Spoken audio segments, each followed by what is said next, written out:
shoulders. They have to Let's make go, this bro. work now Game kelima. or make peace with the result of this match. Yeah, make something TNC happen. versus And they're doing it with the Team Claude on the gold Philippines. lane. So they're in it for the long haul. So Match we hope you point, are too. yeah. We're going out into the Land of Dawn here for possibly the last game of the series. Let's throw it over to our TriCast. Let's give them a good show. Potentially the last game of the lower bracket finals here, unless TNC can dig deep and bring out what we've seen them do the past few days and get a game under the belt to extend the series here, or will they be stampeded over by Team Liquid as they've had in the past couple games? Is this enough? This draft leaning on some comfort, leaning on some variations of the past themselves. Renmar, what do you think of TNC's draft this time? I have so many questions about this Claude. I get it, the Purify, but I'm always so hesitant to see a Claude go up against a Ruby in the major team fighting perspectives. You did point out to me something though. They could just make TNC or make Penentuan specifically just go for the split push plays, as the Liquid lineup is great for fighting together. But with the threat of a chip, how well can you actually split push when suddenly the entire cavalry can just show up through portals? Yeah, I think that's how they manage the threat of classic Benny as well. Because there are just so many ways you could play around either the Y-walks or the shortcuts. More now after they've adjusted the chip. And even those brief stuns you get from using the ultimate might be very useful to make TNC a bit more hesitant in terms of going in, because that's all you need to counter the damage that'll come from them. Both the dives from Zyda and Benny Cutie.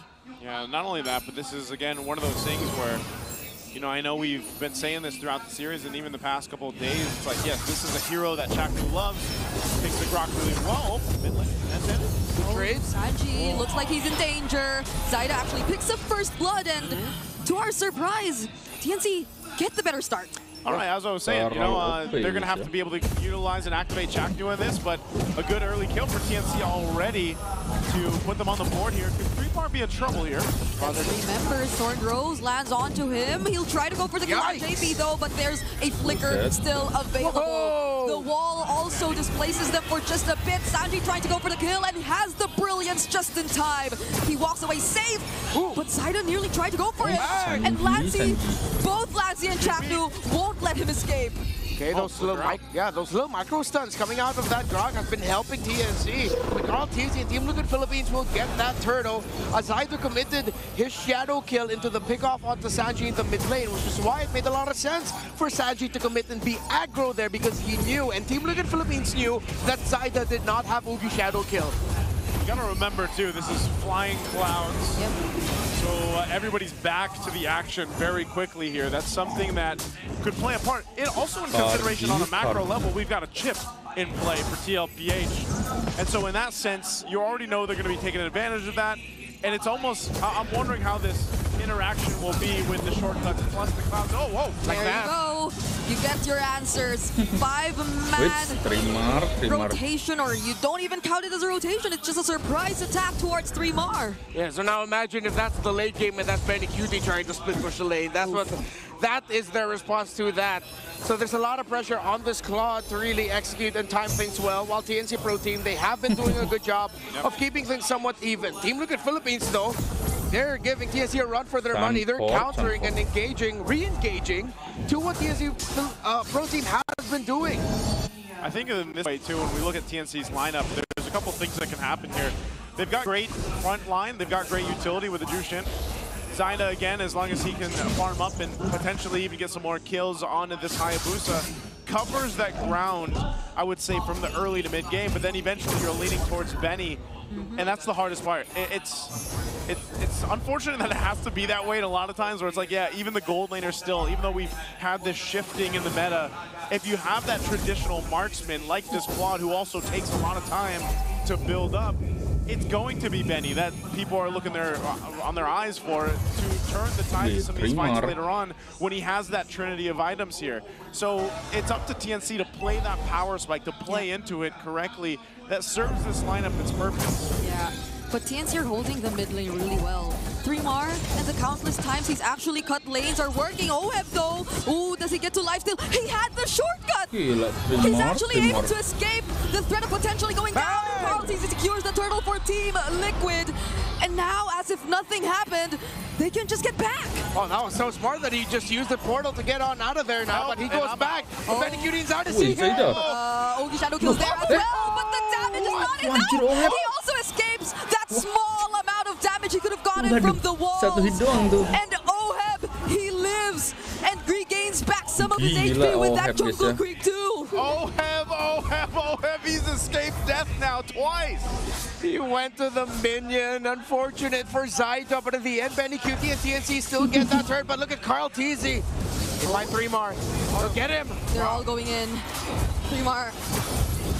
They're not letting him off. Yeah, they can't, because they can't allow this Hilda to just go around and be a nuisance in the map. They know that the Hilda's important to the lineup, and now it's putting a lot more pressure to the other 4 members of TNC. The next time we see 3mar, everything that he's going to be doing as a Hilda now in team fights, going straight to the back line, trying to burn someone down right away, getting that stun off with the power of wildness. That's just going to be a suicide mission time and time again for this Hilda. Yeah.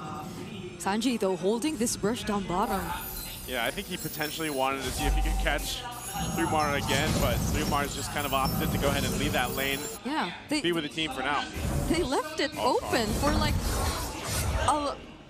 a minute almost. Yeah, I mean, the lane was being pressured so much that they almost didn't have a chance. 1v1 here. 1v1, Phantom Execution, the damage doesn't land. Lancey's here too, but Sanji will assist Carl just a bit. They don't commit either way, and we have again 15 seconds before the next objective, so that's probably what they're all preparing and setting up for. Now, TNC Pro team, I like they're still keeping things proactive, but the risk again every time you see a chip is that it can just swing. But here comes Chaknu, forcing the flicker out of JP. But JP's gonna reconcile again. He can just drop down a shortcut and suddenly it's 5v5. He's going in there. Looking for a target. There goes the shortcut. Sanji already going in. They don't know that 3mar's in that brush. He's gonna have his eye on Sanji. There's the Dark Ultimate already forced out. Zaida securing the turtle, but 3mar will fall down. Lancey's all alone here, and I don't think he has a way out. Oheb picks up the kill while Sanford gleams out to safety. Oh man, unfortunate. Again, the shortcut was used there. TNC does get the turtle, but the fight was split up. Yeah. And TNC unfortunately lost 2. Yeah, Oheb had a great use of the ultimate there. I'm offended on point, which is what led to Lancey getting separated from the rest of TNC Pro Team, 1v1. Former teammates, longtime members of Echo together. Carl TZ looks like he'll be able to disrupt Zaida's juggling pattern. Now getting closer to a 2-level gap between Carl TZ and Zaida. And the items.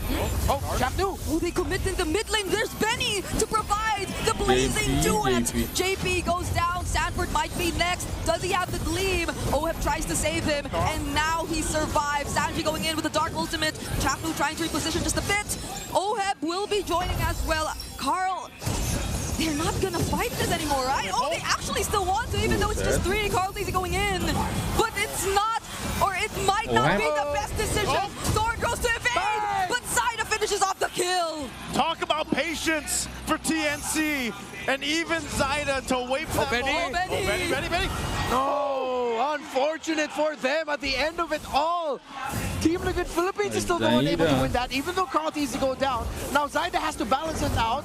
He does a bit somewhat by stealing away the orange buff. Still a very close game. That 1-point-something gold lead for Team Liquid Philippines is actually a little bit more of a mirage. This is way closer than you think, but in terms of the map control, it is still Liquid coded. Yeah. Just look at how well JP and Sanji are positioning themselves. Okay, fortunately, Lancey checked the brushes, and I think that's also one of their strengths in their lineup. They have so many ways, Chaknu and Lancey, even the Yogi, or even the Quad Shadows maybe, to just scout where Liquid could be planning to go for a surprise angle. Yeah, this has also been a better game so far for Chaknu too on this Gronk. He's been able to find some pretty good tech charges, and even the ramparts, utilizing the walls there and some of their engages. And if they catch JP out, that actually helps a lot. Oh no, Chaknu? Oh, but they go for the guy with the tech charge first. And now they force it out of him defensively. Yeah, there's going to be a massive advantage for Team Liquid that if somehow Zyda and TNC miraculously get this, even Team Liquid's going to be scratching their heads. But this looks like this should go to Team Liquid. Okay, here they go. It's half health right now. They're going to force it. Sanford takes a lot of the damage. Okay, Throne of Ruin used. Doesn't use a flicker. Zyda might find the opening. Still takes it for the team. Two-man knockup from the tech charge on Chaknu and TLPA. There's one on the way. Oheb. Oh, there goes the I'm offended. They still have damage. TNC are fighting back. JP will stay alive. It's only Carl left, but he goes down too. TNC was looking to rise, and they did in that one. They might have lost the Lord, but man, what a fight they needed. Chaknu got his tech charge back just in time. Zyda was able to use the shadow kill also perfectly, and that was a tough fight. But Liquid, because of that massive stun by the Mamba, suddenly it goes TNC's way, but they still have minions and a Lord to deal with. And Flying Clouds. I like to call that Jack Mamba surprise, or also the Phoenix Flash, man. Either one, Chaknu may then happen. Yes, they still got to deal with the Lord here, but they should be able to clear it up pretty well. They still hold on to the majority of the turrets, and that's going to keep TLPH in check now. They are going to be a little more hesitant. JP. Oh my goodness, the stuns! Zyda nearly got bursted right there. That was almost a K-Bush moment. Yep, that would have been a tough one, but as you see, Lord is cleared up. TNC will reset, get the buffs they need for Zyda. And that's one of the things here. It's getting a little more difficult for Zyda to kind of choose those windows where he's able to go ahead and get in, especially depending on when he decides to use the shadow kill. So he's got to watch out for this. But even for that last fight, you know, you guys probably saw it. Oheb pulled Benny Cutie towards the team, so he's got to also be kind of cautious of that, because that was while Benny Cutie was blazing duet and actually brought him towards the team more. So something that Oheb's going to have to watch out for. Yeah, actually, that's another layer of the interaction between those two. So it's up to Benny Cutie to use that Purify at the perfect time. Save it. Most Claudes would want to Purify in and then Blazing Duet. Blazing Duet, Purify in. But if he can save it for when the pull off the Ruby kicks in, cleanse that, and then just be able to use the Blazing Duet with those little adjustments, the fact that you can move it, then that would be the perfect time. So let's look at Benny Cutie where he's at. Already has the Trinity build. Up to an Oracle, actually went for a Chop Suey build a little bit for Oheb. He went for the Dreadnought, didn't go for the full build anti-Cuirass, went to Oracle, and now has Sea Halberd. So now TNC might just get shocked by a sudden burst of damage coming out of this Ruby, while Zyda and Chaknu understands. That was a bit of a bait, but Chaknu, I think, got to see him. Yeah, I think so too. So, again, that's one of the things about having a chip in play. The macro stuff you can do here, the baits, everything else, the shortcuts, obviously, especially in conjunction with the Flying Clouds. So. This time around, TLPH doesn't have a clear shot at the Lord. They're going to have to contest against TNC for this one. TNC in a much better fighting position. Even though 3mar dealt with a rough early game, he's in a point now where he can play up front and deal with it. Look at this, they're going to blitz it. Oh, a flicker and the ultimate on Zyda. JP, he just wanted to look for Zyda, and that Throne of Ruin from Sanford catching so much members. I too. Sanji will get to take down Benny before he goes down. 3mar trying to escape with a flicker. Zyda goes back in, will try to take the kill on JP. 2 members of Liquid fighting against 4. Oh, it's the Baby Cakes duo. Are they still going to commit to this? Oheb's still fighting up front.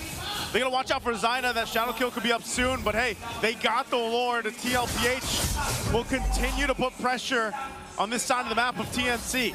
Sanji with the flicker forward to make sure that Benny Cutie goes down. It became a trade, but that is favorable for Liquid. They needed that Claude down, and the Lone Stallion found the target. He wanted to be the sacrifice here. Carl Teasy, though. Going for 3mar. 3mar in the bush. Flying Clouds here. Benny's joined the fight. Oh, they're Flying Clouds. Carl, you gotta be careful. The tech charge catches up. The Lantern Flare won't, though. And Carl Teasy stays alive. There's the Lord they have to defend, though. Towers in the mid are going to crumble eventually for TNC Pro Team. unless they can send Chaco and another body from TNC to defend it. Are they going to risk it? No, I think they're just going to give the tower anyway.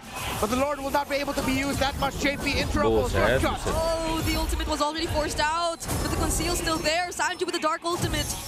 They still have a Lord. Out the damage from Benny. Oh, the boom! The flicker from Owen! And the first damage, the Winter Crown's there, but that's not going to do much. From behind, the GOAT surprising TNC.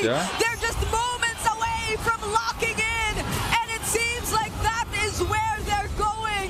TNC get to clear the minions, but they have one more. One more. Terus mau ngegasin nih, bro. TNC has to deal with this. They're down 2 and 20 plus seconds till they're Seriusan, Bang. Can Zaida and Lancy defend this? It seems like it's bisa a sih. no. They did! To actually try. Zaida clearing it all. A single minion left. Oh, but there's another wave. But Zaida's there's still another trying. wave. Aduh, bisa bang. And that GG. will be it. From M4 to M7. Gila, The M7. cavalry find their way back to Jakarta. Tidak ada gitu guys ya. TLPH are going to M7. Team Gila. Liquid Philippines stampedes through the Raja terakhir bro, gimana anjir, besok pun menang tim Liquid ini guys.